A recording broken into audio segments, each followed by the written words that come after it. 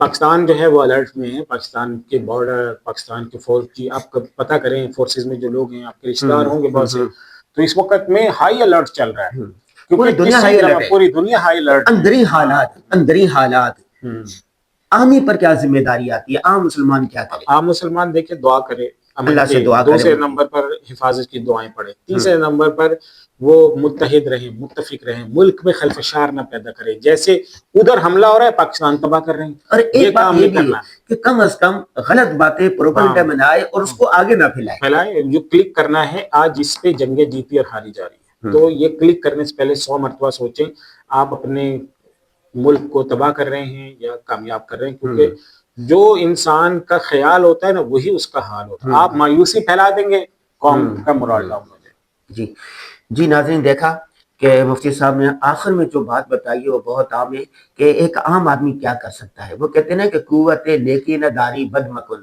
اگر آپ جنگوں کو روک نہیں سکتے تو کم از کم اس میں پروپیگنڈے کے ذریعے، فیک نیوز کے ذریعے سے اس میں اضافہ مت کریں۔ اور ہاں، اللہ مسبب الاسباب ہے، آپ نے دعائیں ضرور کرنی ہے، دعا آپ کریں گے، اللہ سے مانگتے رہیں گے اپنے لیے، اپنے گھر والوں، اپنے فیملی کی حفاظت کے لیے مصنون دعاؤں کا اہتمام کریں۔